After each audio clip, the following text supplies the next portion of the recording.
천혜향 6, 7월 당면 영농 안내에 대해서 말씀드리겠습니다. 금년도 천혜향의 생육을 보면 전년보다는 약 7일에서 15일 정도 빠르고요. 만기일도 빨랐습니다.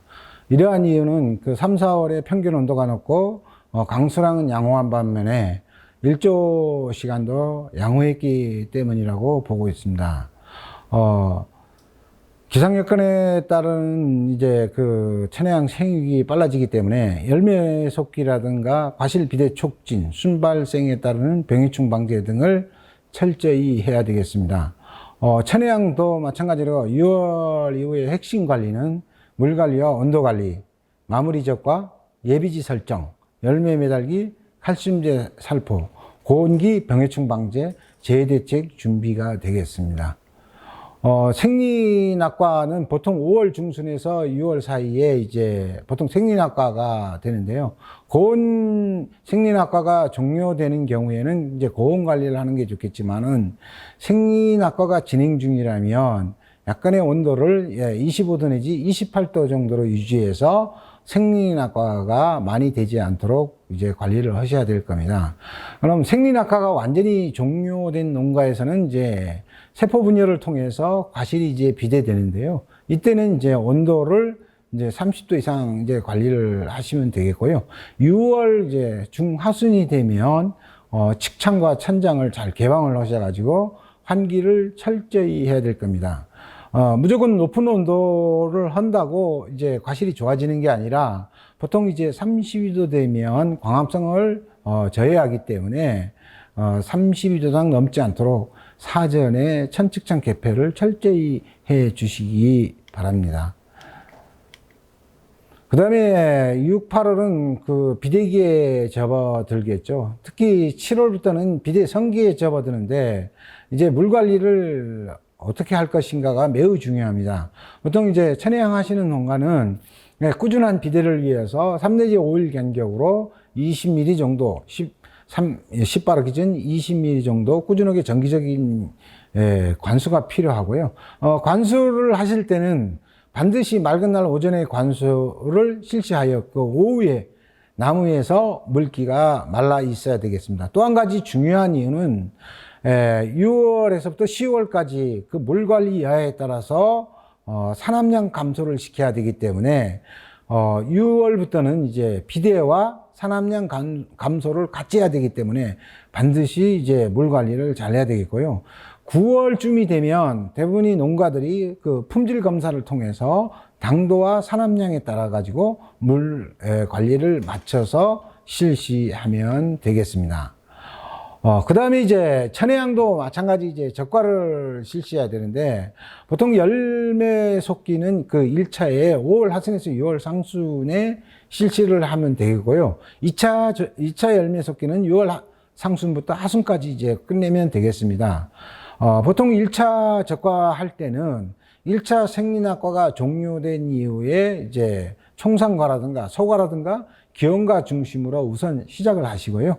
그 다음에 2차 적과를 하실 때는 생리낙과가 완전히 종료된 이후에 상단부, 하단부, 내부 수간에 과실이 보통 1, 2개 정도 남기고 대부분 이제 적과를 이제 실시하는 게 좋겠습니다. 주로 이제 사진에 그림이 오시 이제 대부분 그 천혜향은 그림에 보듯이 총상화가 많은 품종이 되겠습니다. 보통 2개 내지 3개가 되거나 4개 정도가 생기는 경우가 있는데요. 1차 적과 시에 이런 이제 총상화가 있는 과실은 최종적으로 1개만 남겨두고 모두 적과가 이루어져야 되겠습니다. 그래야 과실 비대가 충실하게 돼서 농가가 원하는 과실을 생산할 수 있겠습니다. 마무리 적과는 이제 7월 상중순부터 8월 중순까지 하면 되겠는데 열매 매달기를 병행하면서 마무리 적과를 해버리면 됩니다. 특히 열매가 많은 과실 나무 위주로 하면 되는데요. 마무리 적과는 이제 하단부의 소과라든가 병과라든가 상처과라든가 이런 걸 중심으로 해서 마지막 마무리 적과를 시기에 알맞게 처리를 하면 되겠습니다. 그 열매 속기는 효과는 그렇습니다.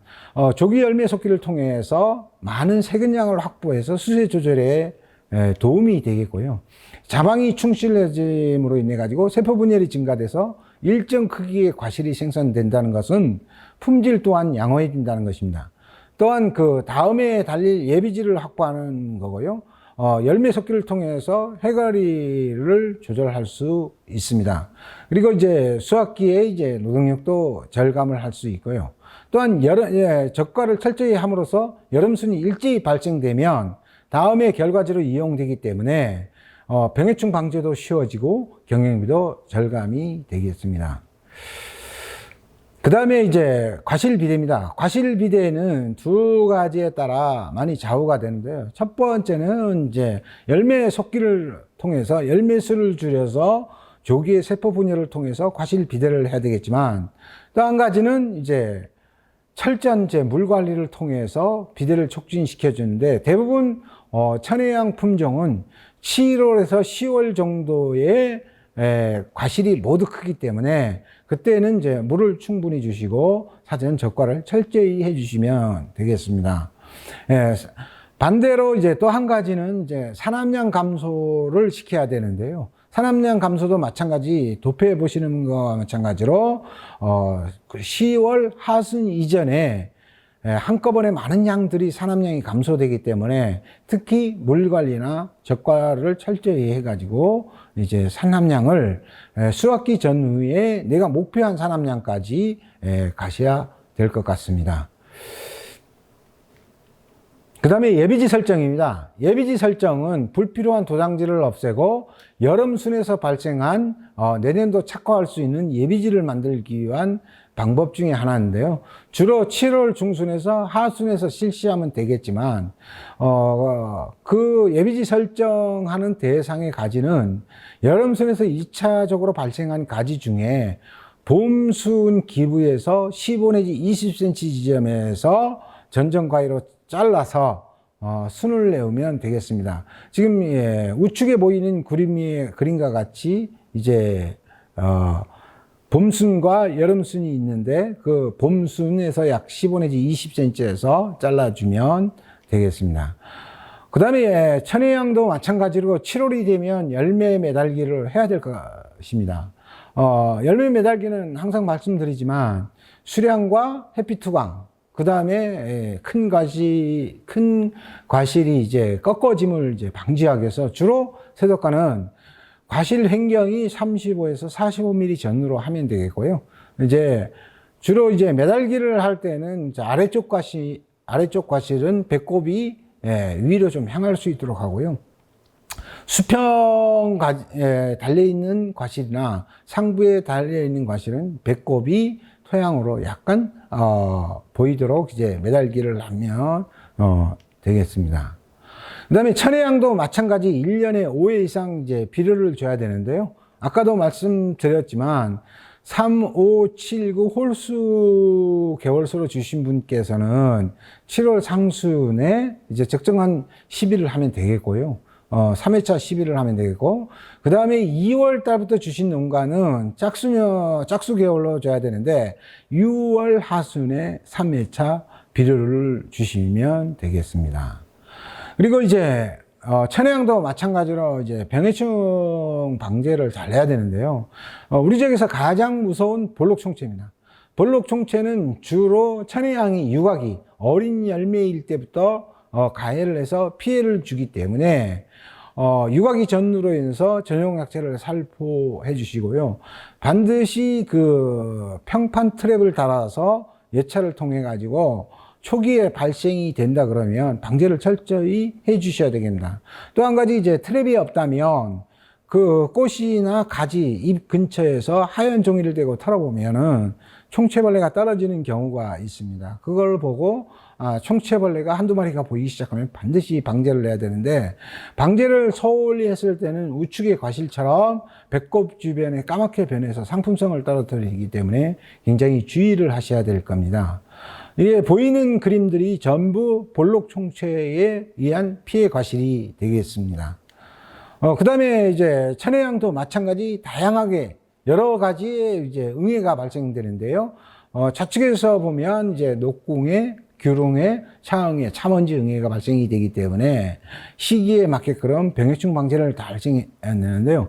특히 이제 응해류는 보통 1년에 8에서 13세대를 발생하기 때문에 온도가 고온일수록 세대 번식이 빠르기 때문에 전용약제를 이용해서 방제를 철저히 해주시고요. 네, 다음에는 지금 이제 6월부터는 많이 더 발생될 수 있는 게 진딧물 종류가 되겠습니다. 특히 조팝나무 진딧물과 목화 진딧물이 두 종류가 발생이 되는데요. 조팝나무 진딧물은 웬만한 약재를 빼서 방제가 잘 되는 편에 속하지만 목화 진딧물은 의외로 방제가 어려울 수도 있기 때문에 진딧물이 발생이 되면은 반드시 전에 안 쓰던 농약을 사용하시고, 그 다음에 목화 진딧물이 발생된 농가께서는 진딧물 전용 약재로 이제 살포를 하시면 되겠습니다. 특히 진딧물 방제에서 새순이 구부러지면 방제가 굉장히 어렵기 때문에 잎이 구부러지기 전에 방제를 철저히 해야 되겠습니다. 다음 병해충은 귤귤라방입니다. 만감류는 과실, 한 개의 과실을 달리기 위해서 보통, 잎이 100개 내지 200개가 필요하므로 이렇게 귤귤라방을 먹어서, 피해를 주어서 이제 상처가 나거나, 이제 그로 인해서 양분 공급이 안 되게 되면, 품질 비대에 모두 영향을 미치기 때문에 귤귤라방 방제는 시기에 알맞게 철저히 이제 약제를 방제를 할 수밖에 없습니다. 그리고 이제 보통 이제 귤귤라방은 6월 상순부터 10월 하순까지 발생이 되기 때문에 주기적으로 이제 약제를 방제하셔가지고 피해를 줄이시는 게 가장 좋을 것 같습니다. 다음은 이제 잎마리 나방이 되겠습니다. 이 잎마리 나방도 피해가 심할 때는 굉장히 많이 피해를 주는데요. 잎마리 나방이 한두 마리가 보이기 시작하면 전용약제들, 특히 나방류의 전용약제들을 이용해서 방제를 하시면 쉽게 이제 방제가 가능하겠습니다. 그리고 이제, 역병이 발생되는 이유는 과거에 이제 우리가 갈색서금병이라고 했습니다만은 지금은 역병으로 통일해서 이제 부르고 있는데요. 장마기와 이제 태풍이 통과한 후에 이제 많은 비가 와서 과수원들이 침수가 되면 이때 이제 병균이 튀어서 발생되는 병인데요. 특히나 이런 농가는 하우스 주변에 배수로 정리라든가 사전에 침수가 안 되도록 조심하시고, 이제 침수가 된 이후에는 바로 전용약제인 역병 전용약제를 이용해서 방제를 안 하면 우측에 보이는 사진과 같이 굉장히 부패가 많이 발생이 되기 때문에 주의하시기 바랍니다. 그리고 천혜향도 이제 많은 농가들이 대부분 이제 장마 태풍 대비 농작물 관리를 철저히 하고 있을 겁니다. 그래서 특히 하우스 같은 경우에는 외벽으로 묶어진 이제 끈이라든가 내부의 밴드끈이라든가 이런 거를 철저히 한 번 더 점검을 하셔가지고 태풍으로 인해서 하우스가 이제 멸실이 되거나 파손이 되는 일이 없도록 농가는 이제 사전 준비를 철저히 하셔야 될 겁니다. 지금까지 이제 천혜향 6.7월 당면 영농 관리에 대해서 말씀드렸습니다. 농업인 및 조합원이 궁금한 사항은 남원농협 지도과로 문의하시면 고맙겠습니다. 감사합니다.